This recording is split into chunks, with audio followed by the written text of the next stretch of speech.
Hello, I'm Carol, the CEO and founder of charityglobal.com. Charity is the one site that helps you assess what your nonprofit needs and brings together free resources and learning tools from the top experts in the field.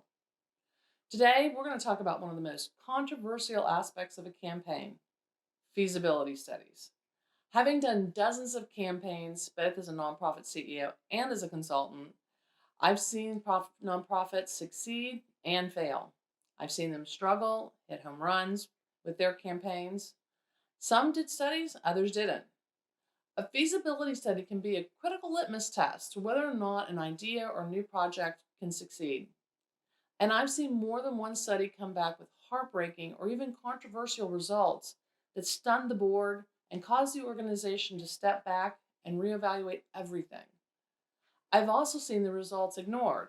The campaign moved forward, sometimes working with new donors, but often causing donors to lose faith in the leadership and eventually causing the nonprofit to close its doors.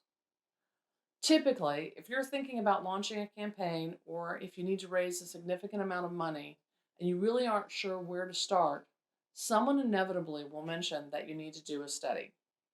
In fact, many consultants will tell you that the first step in a campaign has to start with a feasibility study, and they won't work with you unless you agree to do one. So nonprofits often dismiss the idea of doing a study immediately, and with good reason, for the same reason that I did. Feasibility studies are extremely expensive, and these days they can range between $20,000 to $50,000 depending on the scope. And what you may not know is somewhere between 50 to 70% of the time, they result in a recommendation that the nonprofit is not ready to move forward without additional work.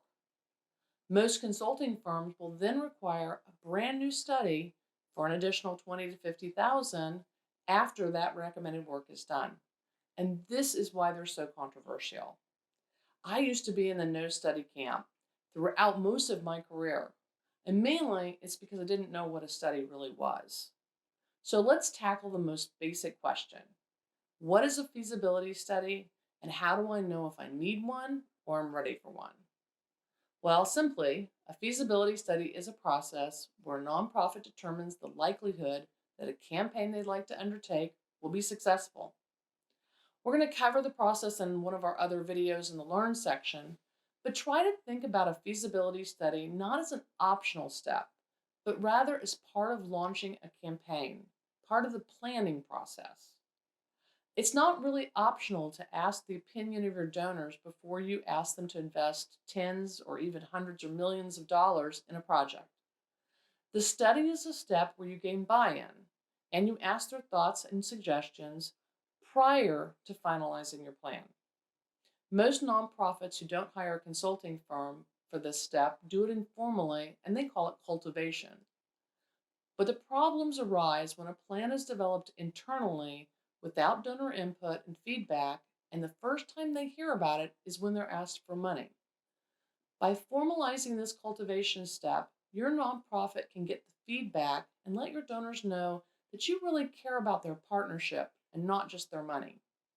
So remember, feasibility studies may have a bad rap, but talking to donors about your plan and really listening to what they have to say is not optional. Whether or not you hire a consultant is. I hope this video was helpful to you in determining how you'll launch your next campaign. And I'd love to hear your thoughts. Just email me directly at carol.wick@charityglobal.com, or let me know what other tools that we can provide to help you grow your mission.